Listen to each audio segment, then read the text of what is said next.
అందరికీ నమస్తే. Welcome back to our channel. ఈరోజు మనతో గెస్ట్‌గా ఉన్నారు పొలిటికల్ అనలిస్ట్ షణ్ముఖ్ గారు. సార్ నమస్తే సార్. నమస్కారం అండి. సార్ నిరంజన్ అని 17 ఏళ్ల అబ్బాయికి అంటే ఒక డిఫరెంట్ వ్యాధి అనేది ఉంది.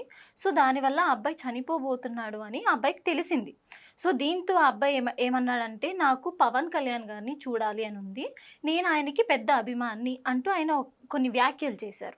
సో అది విన్న పవన్ కళ్యాణ్ గారు వెళ్ళి ఆ అబ్బాయిని కలవడం గానీ, అంటే ప్రస్తుతం అబ్బాయి సిట్యుయేషన్ ఏంటి, ఎలా అని చెప్పేసి అని కనుక్కోవడం గానీ, ఆ అబ్బాయికి ఏదో తోచినంత హెల్ప్ చేయడం గానీ, ఇలాంటివన్నీ చేశారు. మరి దీన్ని వైసీపీ పేరున నాని అంటే రాంగ్ వేలో పోర్ట్రేట్ చేస్తూ కొన్ని వ్యాఖ్యలు చేశారు. అసలు దీని గురించి మీరేమంటారు? పేర్ని నాని గారు చేయకపోతే సమస్య. హ్మ్. చేస్తే దానికి మనం పెద్దగా ఆశ్చర్యపోవాల్సినటువంటి అవసరం లేదు. ఎందుకంటే ఆంధ్రప్రదేశ్ రాష్ట్ర దౌర్భాగ్యం ఏందంటే, అసలు ప్రతిపక్ష పాత్ర పోషించాల్సినటువంటి వ్యక్తులు కుల, మత ప్రాంతాల గురించి మాట్లాడడం అనేది ఒక పరిపాటిగా మాట్లాడిపోయింది. రాష్ట్రంలో గానీ, దేశంలో గానీ, పక్క రాష్ట్రంలో గానీ ఎక్కడ ఏది జరిగినా అది కులాలకు ఆపాదించే విధంగా మాట్లాడుతూ ఉన్నారు. సరే, పవన్ కళ్యాణ్ గారి రాక తెలంగాణలో నిన్నటి రోజున జరగడం జరిగింది. అవును. నిరంజన్ అనేటువంటి వ్యక్తికి జన్యులోపం కారణంగా 17 సంవత్సరాలు ఉన్నటువంటి అబ్బాయి తాను కొద్ది కాలమే నేను బతుకుతాననేటువంటి తెలుసుకున్నటువంటి వ్యక్తి ఒక కోరిక కోరడం జరిగింది. మరి పవన్ కళ్యాణ్ గారు రాకమునుపే ఆయన వారి యొక్క వివరాలన్నీ సేకరించుకొని హ్మ్. ఇక్కడ పేర్ని నాని గారికి నేను క్లియర్గా చెప్పదలుచుకున్నటువంటి అంశం ఏంటంటే, మంచి చేసే వ్యక్తిగా మాత్రమే చూడండి, అవును. కులం చూడొద్దండి. కమ్మోడైనా, రెడ్డి అయినా, కాపు అయినా ఎవరైనా సరే చేసే మంచిని చూడండి, దయచేసి కులాన్ని చూడొద్దండి.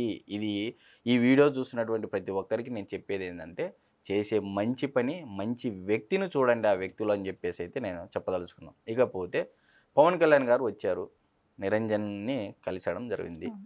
కలిసిన తర్వాత కొన్ని కోరికలు కోరడం జరిగింది. మరి ఇల్లు కావాలంటే ఆ ఇంటి యజమానులతో కూడా ఆల్రెడీ లైవ్లో కూడా మాట్లాడడం జరిగింది. హ్మ్. మరి ₹1,00,000 ఆర్థిక సాయం ప్రకటించడం జరిగింది. మరి అదేవిధంగా ల్యాప్టాప్కు సంబంధించినటువంటి పవన్ కళ్యాణ్ గారి బొమ్మలతో ఉన్నటువంటి ల్యాప్టాప్ను కూడా ఇవ్వడం జరిగింది. మరి అదే కుక్కపిల్ల చిన్న ఆ కుక్కపిల్లను కూడా అడిగిన వెంటనే గంట లోపలే అందించడం జరిగింది. హ్మ్. అంటే ఒక మంచి వ్యక్తి ఒక కోరినటువంటి కోరికకు ఈ మధ్య సంబంధం మాత్రమే చూడండి. హ్మ్. ప్రతి దాంట్లోనూ కులం చూడడము, మతం చూడడము, ప్రాంతం చూడడం అనేది అలవాటైపోయింది. ఆంధ్రప్రదేశ్ రాష్ట్ర దౌర్భాగ్యం ఏంది అంటే, రాష్ట్ర ప్రతిపక్షము అలాంటి పాత్ర పోషిస్తూ ఉంది. మరి నేను చెప్పేది ఏంటంటే, పవన్ కళ్యాణ్ గారు దేశ సైనికులు చేసేటువంటి సేవ అయినా, కౌలు రైతులకు చేసేటువంటి సేవ అయినా, హ్మ్. మరి అభిమానుల కోరిక మేరకు వచ్చి తను స్పందించేటువంటి తీరు అయినా, ఏది అయినా పవన్ కళ్యాణ్ గారి యొక్క వ్యక్తిత్వానికి ప్రతీకగా నిలుస్తూ ఉంది. కాబట్టి ఇప్పుడు ఈ మంచి వ్యక్తిని మా కులంలో పుట్టాడని గర్వంగా చెప్పుకోండి. అంతేగాని చేసినటువంటి ప్రతి పనిలోనూ తప్పులు ఎతికి దానిని కులానికి ఆపాదించి మాట్లాడడం అనేది తగదు, ఇది తగదు అని చెప్పేసి నేను ఒకటికి 10 సార్లు పేర్ని నాని గారికి, ఇంకా ఎవరైతే కులాల గురించి మాట్లాడుతున్నారో వాళ్ళందరికీ నేను చెప్పేటువంటి అంశం ఇది. అంటే గతంలో ఆయన తెలంగాణకొస్తుంటే ఇక్కడికి అంటే ఇక్కడ రాజకీయాలు చూసే ముందు మీ సైడ్ రాజకీయాలు చూసుకోండి అని చెప్పేసి ఇక్కడ తెలంగాణ వాళ్ళు కొంతమంది మాట్లాడడం జరిగింది.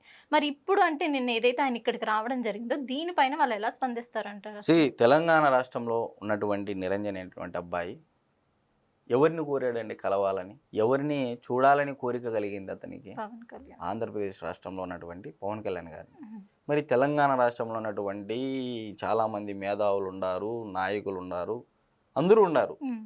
మరి ఎందుకు కోరలేదండి? వ్యక్తిత్వానికి ప్రతీక. నేను మొదటి నుంచి అదే చెప్తున్నా.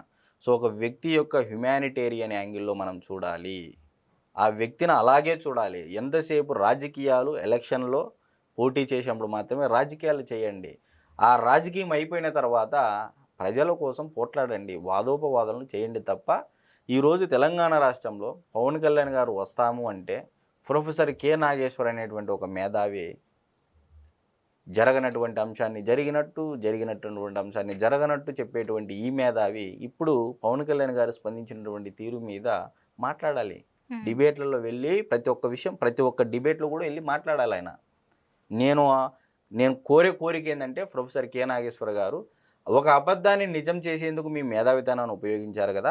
ఒక మంచి పని చేసినటువంటి పవన్ కళ్యాణ్ గారిని ఒకటండి వెళ్ళి మీడియా ముందుకు వెళ్ళి చెప్పండి వాస్తవాలు, నలుగురికి ఇన్స్పిరేషన్గా ఉంటుంది కదా. మీలాంటి మేధావులు సైతం గొంతుకు ద్వారా కూడా పవన్ కళ్యాణ్ ఇటువంటి వ్యక్తి అని చెప్తే నలుగురికి ఇన్స్పిరేషన్గా ఉంటుంది కదా. మరి అదే పవన్ కళ్యాణ్ గారు ₹1,00,000 ఆర్థిక సాయం ప్రకటిస్తే ఆయన యొక్క అభిమాని బండ్ల గణేష్ గారు ₹5,00,000 ఆర్థిక సాయం ప్రకటించారు. మరి ఈ విషయాన్ని కూడా ప్రొఫెసర్ కె నాగేశ్వర గారు మీడియా ముఖంగా చెప్పాలి. ఎందుకంటే నలుగురికి ఈ విధంగా సమాజంలో, ఒక సభ్య సమాజంలో ఒక మంచిని పంచాలన్నా, మంచి అభ్యుదయ సమాజం ఏర్పడాలి అన్నా ఇలాంటి ఉదాహరణలు ప్రజలకు చెప్తేనే కదా మీలాంటి వారు మేధావులు.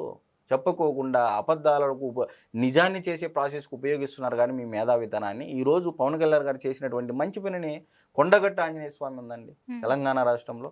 ఆయనకు ప్రాణభిక్ష పెట్టినటువంటి దేవుడు ఆంజనేయ స్వామి. మరి అటువంటి ఆంజనేయ స్వామికి ఈరోజు టీటీడీ ద్వారా 35 కోట్ల రూపాయల చేసి అభివృద్ధి పనులకు చేపడతా ఉంటే ఎక్కడ తెలంగాణ ఆంధ్రాని కనపడలేదు. అంటే ఎంతసేపు రాజకీయాల కోసం నా రాష్ట్రం అనుకుంటే ఈ రాష్ట్ర ప్రజలే ఇక్కడే వండుకోవాలి, ఇక్కడే తినాలి, ఇక్కడే పడుకోవాలి, అందరినీ పంపించేసేయండి, ఎవరు వద్దు మీరే ఉందరు అనే విధంగా మాట్లాడితే మేధావులు సైతము ఈరోజు భారతదేశం సర్వసత్తాక సార్వభౌమాధికార దేశంగా మనం ఎలా పరిగణిస్తామండి. సో నేను చెప్పేది ఏంటంటే పవన్ కళ్యాణ్ గారి రాక తెలంగాణ రాష్ట్రానికి ఉపయోగపడిందే తప్ప ఎక్కడైనా దానివల్ల నష్టం కలిగిందా?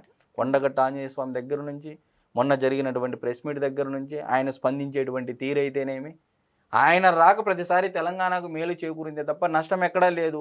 ఈ విషయం గురించి ప్రొఫెసర్ కె నాగేశ్వర గారు కానీ, మాట్లాడేటువంటి మేధావులు భాష యాదగిరి కానీ ఇలాంటి వాళ్ళు మాట్లాడాలి కదా. చేసే మంచి పనిని నలుగురికి చెప్తే మంచి అనేటువంటి అభ్యుదయ సమాజం ఏర్పడుతుంది. అంతే తప్ప ఎంతసేపు కులాల మధ్య, మతాల మధ్య, ప్రాంతాల మధ్య చిచ్చు పెట్టడానికి మీ మేధావితనాన్ని ఉపయోగించుకుంటే అది మీ విచక్షణ జ్ఞానానికి మేము వదిలివేస్తూ ఉన్నాం. Okay, thank you sir. నమస్కారం.